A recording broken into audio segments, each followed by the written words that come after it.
2월 17일 아침 저희들에게 주시는 하나님 말씀 사사기 13장 15절부터 20절까지 말씀입니다. 마노아가 여호와의 사자에게 말하되 구하옵나니 당신은 우리에게 머물러서 우리가 당신을 위하여 염소 새끼 하나를 준비하게 하소서 하니 여호와의 사자가 마노아에게 이르되 네가 비록 나를 머물게 하나 내가 내 음식을 먹지 아니하리라. 번제를 준비하려거든 마땅히 여호와께 드릴지니라 하니 이는 그가 여호와의 사자인 줄을 마노아가 알지 못함이었더라. 마노아가 또 여호와의 사자에게 말하되 당신의 이름이 무엇이니까 당신의 말씀이 이루어질 때에 우리가 당신을 존귀히 여기리이다 하니 여호와의 사자가 그에게 이르되 어찌하여 내 이름을 묻느냐 내 이름은 기묘자라 하니라. 이에 마노아가 염소 새끼와 소제물을 가져다가 바위 위에서 여호와께 드리매 이적이 일어난지라. 마노아와 그의 아내가 본즉 불꽃이 제단에서부터 하늘로 올라가는 동시에 여호와의 사자가 제단 불꽃에 휩싸여 올라간지라. 마노아와 그의 아내가 그것을 보고 그들의 얼굴을 땅에 대고 엎드리니라. 아멘. 관점이 바뀌어야 삶이 바뀐다라는 제목으로 오늘 아침 말씀 전합니다. 이 세상을 우리가 살아가면서 어떤 관점으로 이 세상을 바라볼 것인가 하는 것은 참 중요한 것 같습니다. 왜냐하면 어떻게 바라보느냐에 따라서 절망 중에서도 소망을 가질 수 있지만 반대로 소망 가운데에서도 오히려 절망할 수 있기 때문에 그렇습니다. 차를 운전할 때에도 운전자의 관점은 오직 전방을 주시하게 되죠. 그래서 운전에만 집중하게 되지만 보조석에 앉은 사람은 어떻습니까? 그 사람의 관점은 여유롭게 바깥 경치를 감상할 수 있는 것처럼 그 사람의 관점에 따라서 보여지는 사물도 달라질 뿐만 아니라 하게 되는 행동도 모두 달라지게 되는 것입니다. 그렇기 때문에 특별히 하나님의 사람들에게는 이 관점이라고 하는 것이 정말 중요한 것 같습니다. 내가 어떤 관점을 가지고 살아가느냐에 따라서 하나님이 기뻐하시는 삶, 하나님께서 저희들에게 원하시는 삶을 살 수도 있지만 또 하나님의 관점이 아닌 또 세상의 관점을 가지게 되면 전혀 엉뚱한 삶을 살 수도 있게 되기 때문에 그렇습니다. 계속해서 저희들은 삼손이 태어나기 전에 삼손의 부모님에 대한 말씀을 우리가 함께 묵상하고 있는데요. 삼손의 아버지였던 마노아는 하나님께 기도했죠.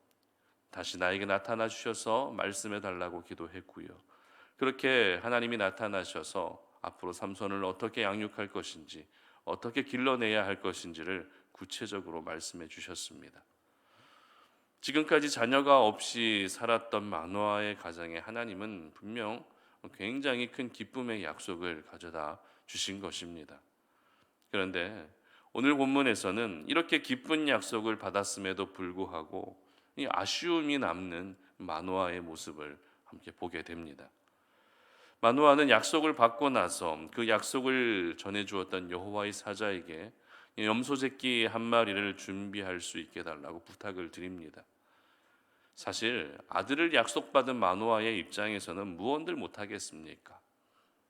어떻게든지 그 마음의 고마움을 표현하고 싶었을 것입니다. 모든 부모님들의 마음이 오늘 본문의 마노아와 동일했을 것입니다. 그러나 오늘 성경에서는 마노아의 이와 같은 정성을 칭찬하는 것이 아니라 오히려 그것이 잘못된 행동이었다라고 성경은 기록하고 있다는 것입니다. 그렇다면 이 말씀을 전해 주었던 여호와의 사자에게 염소 새끼를 준비하려 했던 것이 어떤 부분에서 잘못된 부분이었는지 찾아보도록 하겠습니다. 16절 말씀 한번 보도록 하겠습니다. 16절입니다. 여호와의 사자가 마노아에게 이르되 네가 비록 나를 머물게 하나 내가 내 음식을 먹지 아니하리라. 번제를 준비하려거든 마땅히 여호와께 드릴지니라 하니라. 이는 그가 여호와의 사자인 줄을 마노아가 알지 못함이었더라. 아멘. 바로 이 마노아는 말씀을 전해준 여호와의 사자를 단순한 선지자 정도로만 알고 있었던 것입니다. 그러나 여호와의 사자가 말하죠. 나는 그 음식을 먹지 않겠다. 네가 준비해 준 그 음식을 먹지 않겠다. 번제를 드리려거든 하나님께 번제를 드려라라고 그렇게 말씀합니다. 이 말은 염소 새끼를 나한테 대접할 것이 아니라 하나님께 번제물로 드리라는 것입니다. 여기에서 우리가 알게 되는 것은 마노아는 분명 하나님의 약속의 말씀을 받았지만 여호와의 사자를 단순한 선지자, 사람 정도로만 보고 있었던 것입니다. 다시 말해서 하나님을 보는 관점이 아니라 좋은 이야기를 전해주고 있는 좋은 사람 정도로 그렇게 그 관점을 가지고 오늘의 이 모든 상황들을 받아들이고 있었던 것입니다. 그런데 마노아의 아쉬운 관점은 여기에서 그치지 않고 또 계속해서 이어집니다. 17절 말씀 보시기 바랍니다. 마노아가 또 여호와의 사자에게 말하되 당신의 이름이 무엇이니까 당신의 말씀이 이루어질 때에 우리가 당신을 존귀히 여기리이다 하니. 자, 고대 사회에서는 어떤 뛰어난 일을 하거나 영광스러운 일을 한 사람은 그 사람의 이름이 계속해서 평생토록 기억됐고 그 사람의 이름을 높이곤 했습니다. 마노아는 아직도 여전히 여호와의 사자를 하나님으로 보는 것이 아니라 뛰어난 능력을 가진 사람으로 보고 있었던 것입니다. 그래서 그 이름을 알고 싶어 했던 것이죠. 약속의 말씀이 이루어지게 되면 존귀하게 당신을 여기겠다라고 지극히 인간적이고도 세상적인 관점으로 오늘의 이 사건을 대하고 있었던 것입니다. 우리가 가지고 있는 그 사람의 생각들, 이 세상의 생각들로 오늘 마노아의 마음을 들여다보게 되면 하나부터 열까지 다 이해됩니다. 그러나 그것은 세상적인 관점이라는 것입니다. 하나님의 관점으로 보았을 때에는, 믿음의 관점으로 보았을 때에는 오늘 마노아의 모습 하나하나는 모두 하나님이 원하지 않는 그런 모습이었던 것입니다. 하나님과 코드가 전혀 틀린 모습으로 오늘 접근하고 있었다는 것입니다. 이처럼 마노아는 그 관점이 하나님을 향해 있지 않았습니다. 하나님을 향한 그 관점이 없다 보니 그 행동하는 것 하나하나까지도 세상적인 모습으로 나타날 수밖에 없었던 것입니다. 사실 마노아의 아쉬움이 남는 이 모든 행동의 원인은 하나님을 하나님으로 알지 못했기 때문이었습니다. 지금 자신의 눈앞에서 그토록 기다리고 기다리던 약속의 말씀을 전해주고 계시는 분이 하나님이라는 것을 알지 못했기 때문에 이와 같은 아쉬운 행동, 세상적인 모습들이 계속해서 나올 수밖에 없었던 것입니다. 그럼에도 불구하고 마노아는 하나님의 존재에 대해서 결국에는 알게 되었습니다. 하지만 하나님을 알게 된 과정도 오늘 본문을 보게 되면 뭔가 개운치만은 않습니다. 19절 상반절 말씀 한번 보시기 바랍니다. 19절 상반절입니다. 이에 마노아가 염소 새끼와 소제물을 가져다가 바위 위에서 여호와께 드리매 이적이 일어난지라. 아멘. 자, 마노아는 여호와의 사자의 명령대로 염소 새끼를 하나님께 드립니다. 그러자 그 순간 그 현장에서 이적이 일어납니다. 어떤 이적이었습니까? 불꽃이 제단 위에서 하늘로 올라감과 동시에 말씀을 전해 주었던 여호와의 사자가 제단 불꽃에 휩싸여 하늘로 올라가는 놀라운 이적을 보게 된 것입니다.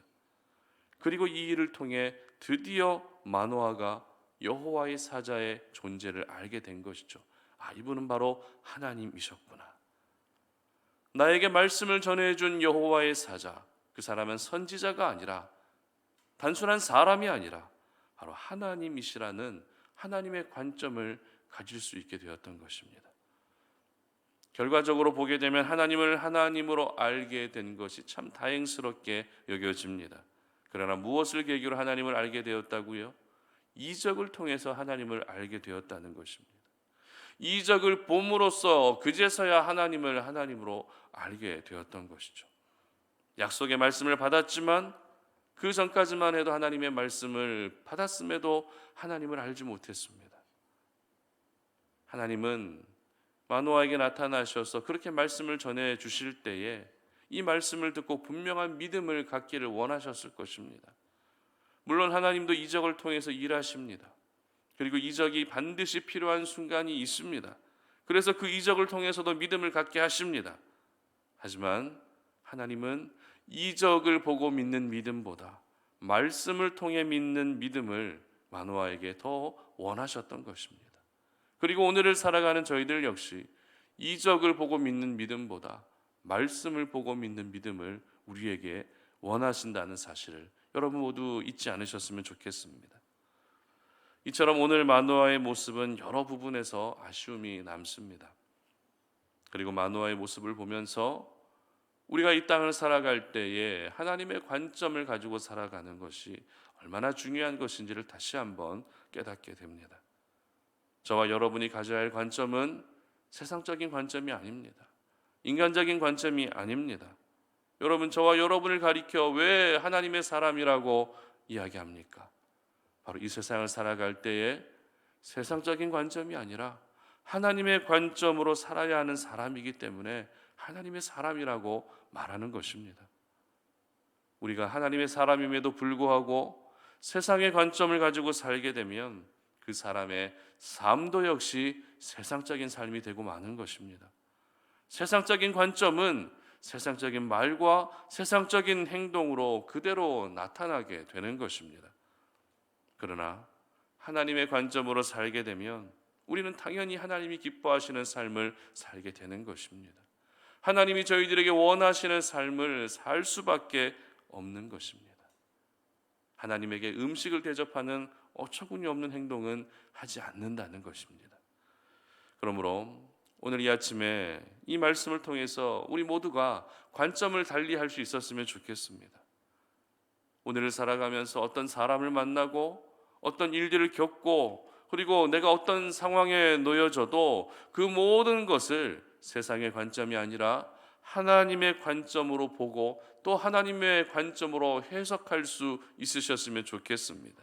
그렇다면 나의 관점이 바뀌기 위해서는 어떻게 해야 될까요? 세상적이고도 인간적인 관점을 하나님의 관점으로 바꾸기 위해서는 어떻게 해야 되겠습니까? 방법은 한 가지입니다. 바로 하나님을 만날 때에 우리의 관점이 바뀌게 되는 것입니다. 물론 말씀을 통해서 만나는 것이 가장 좋겠지만 오늘 마노아처럼 이적을 통해서라도 하나님을 만나야 합니다. 하나님을 만날 때 우리의 관점이 변하고 그에 따라 삶도 함께 변하게 되는 것입니다. 중요한 것은 하나님과의 만남입니다. 만남이 이루어질 때 내 생각도 변하고 내 관점도 변하고 내 시선도 변하고 내 삶도 함께 변하게 되는 것입니다. 여러분들 가운데 혹시 수년째 수십 년째 예수님을 믿고 있어도 특별한 삶의 변화가 나타나지 않는다면 삶을 바꾸기 위해서 무리하기보다도 먼저 여러분의 관점을 바꿀 수 있었으면 좋겠습니다. 내 머릿속을 가득 채우고 있던 세상의 관점이 이제는 하나님의 관점으로 바뀌어질 수 있도록 오늘도 하나님과의 만남을 사모하시기를 바랍니다. 하나님 나를 만나 주시옵소서. 어떤 일들을 통해서라도 하나님 나를 만나 주셔서 하나님과의 만남을 통해 이 세상을 바라보는 관점이 바뀌어질 수 있도록 도와달라고 그렇게 기도하시기를 바랍니다. 여러분 기도를 통해서도 하나님을 만나시고요, 예배를 통해서도 하나님을 만나시고 오늘을 살아가는 모든 삶의 현장 속에서도 우리 하나님을 만나셔서 이 모든 세상을 바라볼 수 있는 그 관점의 변화가 찾아오시기를 주님의 이름으로 축복합니다. 함께 기도하겠습니다. 살아계신 하나님 감사합니다. 오늘도 이 아침에 우리가 주님의 앞에 나와서 하나님의 말씀을 들으며 그 말씀 앞에 우리의 모습을 비추어 보고 그리고 오늘을 살아갈 때에 하나님이 원하시고 기뻐하시는 삶을 살기를 소망합니다. 우리 가운데 연약함들이 많이 있지만 그러나 오늘도 우리가 하나님과의 만남을 뜨겁게 사모할 수 있도록 도와주시옵소서. 나를 만나 주시어서 이 세상을 해석하고 이 세상을 바라볼 수 있는 그 관점이 달라질 수 있는 은혜를 허락하여 주시옵소서. 힘들고 어려운 가운데에서도 하나님의 관점을 가지고 살아가게 하여 주시어서 우리 삶 가운데 더욱더 놀라운 은혜가 임하는 하나님의 특별한 은혜를 경험할 수 있는 우리 모든 성도님들의 삶이 될 수 있도록 도와주시옵소서. 감사드리며 예수님의 이름으로 기도드립니다. 아멘.